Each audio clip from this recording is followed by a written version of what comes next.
Maya Thompson stood under the dim streetlight, counting the coins in her hand.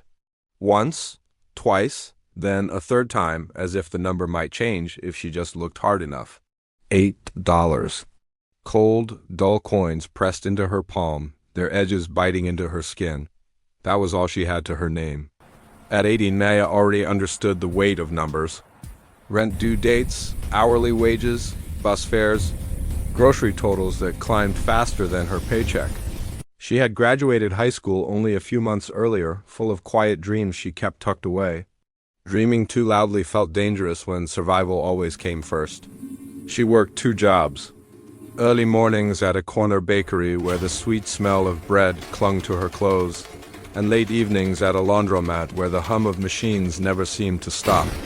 In between, she walked. Everywhere, walking saved money, even when it cost her sore feet and aching legs. Tonight, the rain soaked through her slightly oversized thrift store jacket, darkening the fabric and weighing it down. Water slid along her curls, pulled back into a low puff that had long since lost its shape. Her worn sneakers splashed against cracked pavement as she shifted her weight beneath the flickering streetlight. $8 meant choices. Food or bus fare? Dinner or getting home faster? She stared at the coins again, her expressive, tired eyes reflecting the streetlight's glow. Hunger tugged at her stomach, sharp and familiar. The bus stop sat across the street, its bench slick with rain. If she waited, she could make it home without walking the extra miles, but then there would be nothing left for food.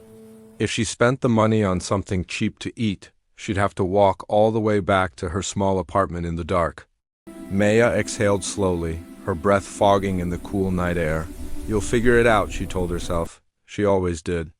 That was something life had taught her early. It didn't care how hard you tried. It didn't slow down for exhaustion or explain why some people had abundance while others counted coins under broken lights. You just kept moving. You learned to bend without breaking. You learned to carry hope quietly.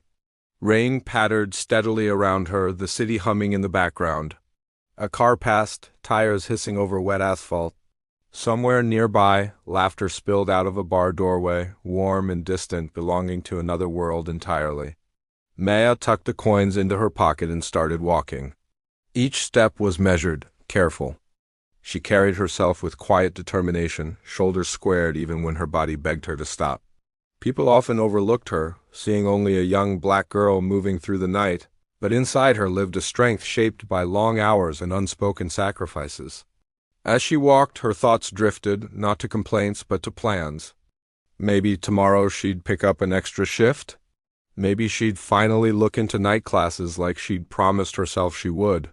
Maybe one day she wouldn't have to choose between food and a ride home. Her face, reflected briefly in a darkened shop window, showed exhaustion, but also kindness. It was something people noticed when they really looked. A softness that hadn't been worn away, no matter how heavy life pressed down. The rain intensified as she passed closed storefronts and flickering signs. Her jacket clung to her arms, cold seeping in, but she kept moving, always forward, always one step at a time. She didn't know yet that this night, this ordinary, difficult night, was about to test the very core of who she was. She didn't know that her belief in helping others, even when she had almost nothing, would soon be called upon. For now, there was only the streetlight fading behind her, the sound of rain and $8 resting in her pocket like a fragile lifeline. Maya Thompson walked on, unaware that the smallest choice, made in quiet compassion, can sometimes echo louder than anyone expects. Thank you for watching. If Maya's story touched you, please give this video a like and subscribe for more stories that explore the strength of the human spirit. Maya Thompson slowed her steps as she passed the closed pawn shop. Its metal gate was pulled down tight, streaked with rust, and rainwater ran in thin streams along the sidewalk, collecting at the curb where the street dipped. The yellow glow of a nearby streetlight barely reached this stretch of road, leaving most of it in shadow. That was when she noticed him. A large man sat on the curb with his back against the brick wall. One knee was bent, the other stretched out stiffly in front of him. A motorcycle lay on its side just a few feet away, its chrome dulled by the rain, one mirror cracked. At first glance, the whole scene looked like trouble just waiting to happen. And then Maya saw the jacket. Black leather, heavy, worn. On the back and shoulder was a patch she recognized instantly, the unmistakable mark of the Hells Angels. Her heart skipped a beat. Every warning she'd ever heard rushed in at once. Don't stop, don't stare, mind your own business. She could almost hear the voices from her childhood, sharp with caution, telling her the world wasn't kind to girls who lingered in the wrong places. Maya's hand tightened around the strap of her backpack. She told herself to just keep walking. But then the man lifted his head. His face was rugged, framed by a gray-streaked beard and rain-darkened hair. Deep lines marked his skin, the kind carved by years of wind, sun, and long, open roads. His eyes met hers for just a brief moment, and something in her chest shifted. They weren't hard eyes. They were tired. Pain flickered across his face as he tried to adjust his position. He sucked in a breath and gave up, settling back against the wall. His posture was still strong, broad shoulders squared out of habit, but there was a slight slump to him now, the posture of someone worn down by more than just the rain. Maya hesitated. She stood there under the streetlight, the rain dampening her slightly oversized thrift store jacket, her curls pulled back into a low puff that was already frizzing at the edges. Her worn sneakers were soaked through, but she barely noticed. Her expressive, tired eyes stayed on him. "You okay?" she asked quietly, surprising even herself. The man looked genuinely startled, as if he hadn't expected anyone to speak to him at all. After a moment, he let out a low breath that might have been a laugh. "I've had better nights," he said. His voice was deep, rough, but not unkind. He nodded toward the motorcycle. "Bike stalled. Slid when I tried to push it out of the road. Think I twisted my ankle." As if to prove the point, he shifted his leg slightly and winced. Maya noticed how one heavy boot stayed planted on the pavement while the other barely moved. She glanced down and saw a phone lying near his thigh. The screen was dark, cracked at one corner. "Your phone's dead?" she asked. "Yeah," he replied. "Battery finally gave up on me." He paused, then added, almost reluctantly, "Didn't need today either. Or yesterday, if I'm being honest." Something twisted inside her chest. $8 sat in her pocket. She felt its weight instantly, like it knew it was being thought about. That money was supposed to get her home faster, maybe buy her a bus ticket, or get her something warm to eat herself. It was the thin line between managing and going without. Maya looked at him again, at the way the rain slid off his worn leather jacket, at the pure exhaustion in his eyes, at the way his jaw tightened, not with anger, but with what looked embarrassment.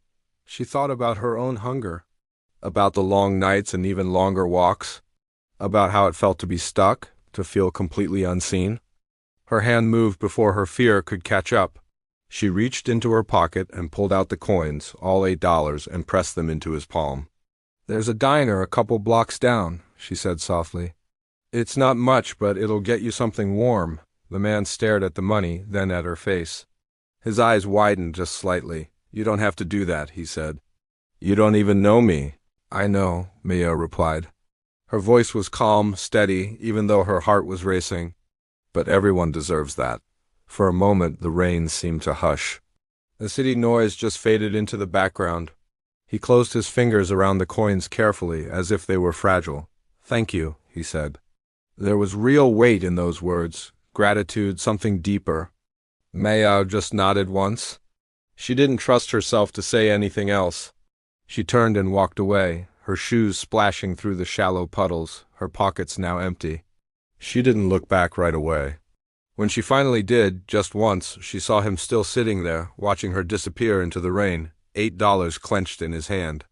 Maya walked on, hunger pressing in, but her heart felt strangely full, completely unaware that this small, costly act of compassion had already set something incredibly powerful in motion. Thanks for watching. If you enjoyed this story, don't forget to like this video and subscribe to our channel for more. We'll see you in the next one.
The sound pulled Maya Thompson out of sleep like a hand gripping her shoulder. A deep, rolling rumble echoed through the early morning airlow, powerful, continuous. For a few disoriented seconds, she thought it was thunder. But the sky outside her window was pale and clear, washed in the soft gray of dawn. The sound came again, closer this time. Maya sat up in bed, heart pounding. She pushed the thin blanket aside and crossed the small apartment, her worn sneakers abandoned by the door where she'd left them the night before. Still dressed in yesterday's clothes, curls flattened into a low puff from sleep, she pulled the curtain back just enough to look outside. She froze. Motorcycles filled the street. Not one, not two. Rows of them stretched down the block chrome, catching the early light, leather jackets dark and unmistakable, engines idling in a synchronized hum that vibrated through the glass. Men and women stood beside their bikes, helmets tucked under arms, boots planted firmly on the pavement. There had to be nearly 100 of them. Maya's breath caught in her throat. Fear flared, first sharp and instinctive. Her mind scrambled, trying to make sense of what she was seeing. This was her quiet street, her small building. Nothing like this ever happened here. Across the hall, a door creaked open. Mrs. Alvarez, her elderly neighbor, peeked out in her floral house robe and slippers. Her silver hair was pulled into a tight bun, eyes wide as she shuffled toward her window. She pulled the blinds aside just enough to peer down at the scene below, one hand pressed to her chest. "Dios mío," she whispered. Maya stepped back from the window, heart racing now for a different reason.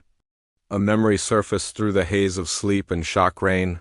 A pawn shop, a fallen motorcycle, tired eyes looking up at her. Jack. A knock sounded at her door. Not loud, not threatening, just firm. Maya stood still for a moment, listening to her own heartbeat. Survival instincts clashed with curiosity, with something deeper she couldn't name. She took a breath, squared her shoulders, and walked to the door. When she opened it, the hallway filled with leather and presence.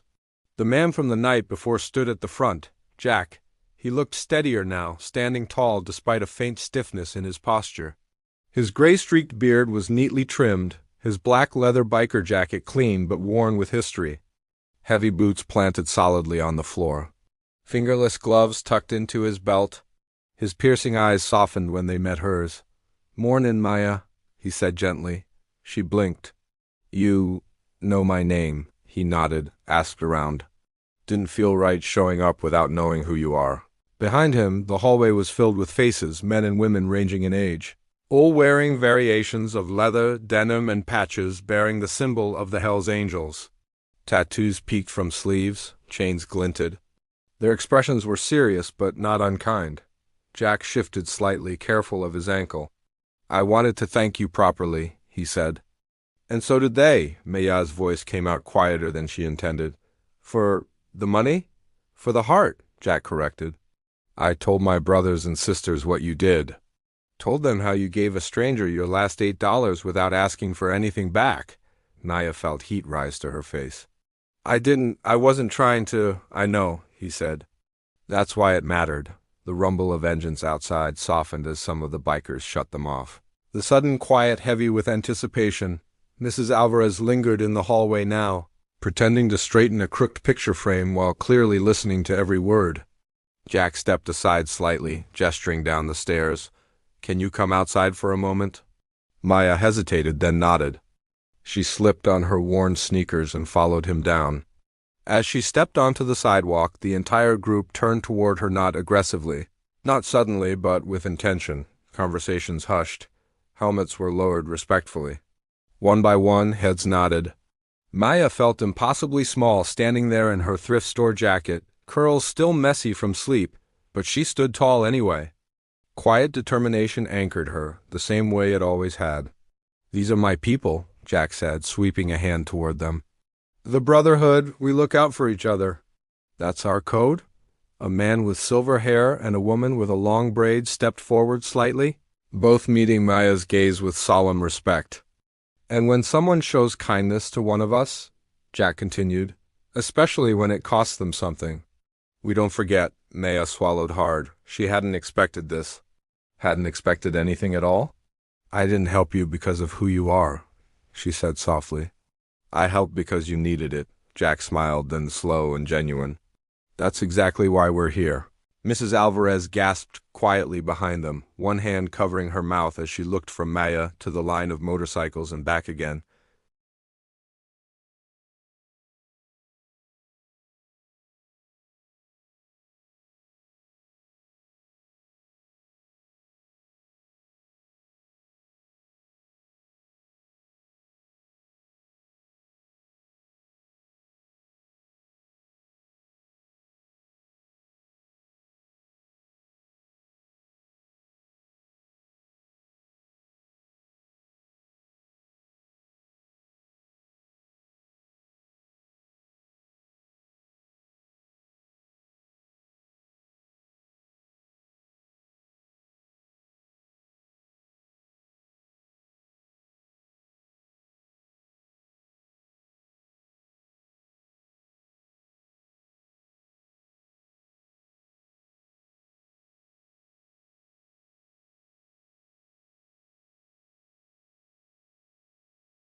Thank you so much for watching. If this story moved you, please consider liking this video.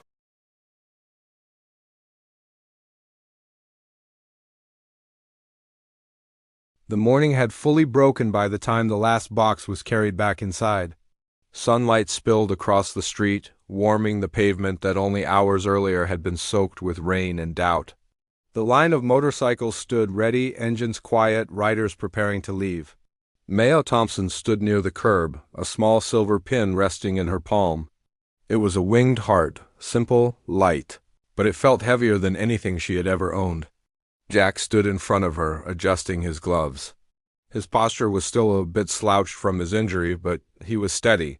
His gray-streaked beard caught the light, and his eyes, piercing yet gentle, held hers. "Just a reminder," he said softly.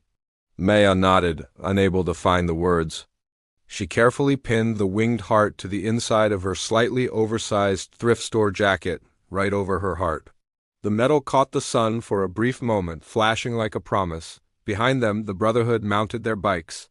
Men and women aged from their 20s to their 60s, their leather jackets creaking as they settled in and lowered their helmets. There was no rush, no chaos, just a quiet readiness. Loyalty in motion, Mrs. Alvarez stood on the steps of the building, her hands clasped tightly in front of her robe. Her cautious eyes had softened as she watched the scene unfold. She caught Maya's gaze and smiled through lingering tears. "Quiet, Mia," she called out. "Take care of yourself." Maya smiled back, a genuine smile that reached her eyes. Jack swung one leg over his motorcycle and paused. "Remember," he said, his voice raised just enough to carry over the quiet street, "the road goes both ways." Then the engines came alive. The sound rolled down the street like thunder, not a threatening sound, but a powerful one, a declaration. One by one, the bikes pulled away, chrome flashing in the new day, leather disappearing into the morning. The roar faded into the distance, leaving behind a profound silence, bright sunlight, and a street that looked suddenly ordinary again. But for Maya, nothing felt ordinary anymore. She stood there for a long moment, just breathing it all in. The air felt different, cleaner. Then she turned toward the small used car waiting patiently at the curb. The red bow had been carefully removed and placed on the hood, as if it were now a part of the memory, not just the gift. Her hands trembled as she unlocked the door.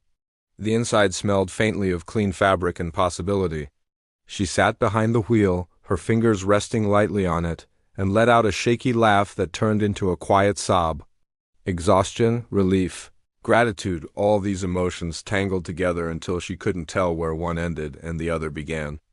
For years, survival had been her only direction. Her only thought was making it to the next day. Now the road opened up before her, a vast expanse of potential. Maya drove to work that morning instead of walking. The city looked different from behind the windshield, closer, more reachable. She parked in front of the bakery and sat there for a moment, just collecting herself. Her reflection in the rearview mirror showed the same warm brown skin, the same expressive, tired eyes, but something else lived there now, too, hope, a flicker that was growing into a steady flame. When she stepped inside the bakery, her manager looked up, her surprise quickly turning into a warm smile. "We've been waiting for you," she said, and the simple words felt like another anchor in this new reality. Later that afternoon, Maya sat at a small desk in the community college admissions office. Her hands, which had trembled earlier, were steady now as she filled out the forms. Her worn sneakers tapped lightly against the floor as she wrote her name. Her future suddenly being spelled out in black ink on white paper, it was real. That night, for the first time in a long time, she cooked a real meal in her own apartment. Vegetables sizzled in a pan, filling the small space with a wonderful aroma. The fridge was full, so full that she didn't feel the need to ration or worry about her next meal. She ate slowly, savoring every single bite. The winged heart pin on her jacket caught the light from the lamp each time she moved, a constant, comforting presence. Life didn't magically become perfect. There were still long days at the bakery. There were still challenges to overcome. There were still moments when the old, familiar doubt tried to creep back in, whispering that this was all temporary. But the fear that had once followed her everywhere, that had owned her every decision, no longer had a hold on her. She was free from its grip. Years passed. The days turned into weeks, the weeks into months, and the months into a new life. At 23, Maya stood beside that same modest car at sunset, a backpack slung over her shoulder. She wore casual professional clothes now, a confidence settling naturally into her posture. The winged heart pin still rested on her jacket, a little scuffed from wear, well loved. She smiled softly as she locked the car and headed toward the college campus, not as a new student but as part of the community. She had found her place. She volunteered when she could. She helped when she saw a need, never hesitating. Not because she expected anything in return, but because she understood now how far one small act of kindness could travel. She knew what it felt like to be on the receiving end of compassion, and she was determined to keep that chain going. Sometimes, in quiet moments, she would think about Jack, about the brotherhood, about that rainy, desperate night when $8 felt like her entire world, and a stranger's sacrifice felt like a miracle. She never forgot the lesson that night taught her. A lesson far more valuable than any textbook could offer. That kindness is not a weakness. That compassion is never wasted. That even the smallest gesture, offered at great personal cost, can echo louder than engines and travel farther than any road. And for the rest of her life, Maya Thompson carried this truth with her, quiet, steady, and unshakable. One small act of kindness, no matter how costly it seems, can return multiplied, powerful enough to change everything. Because kindness, just like the open road Jack had spoken of, always rides both ways. Thanks for watching. If this story touched you, please like and subscribe for more content that explores the power of human connection. See you next time.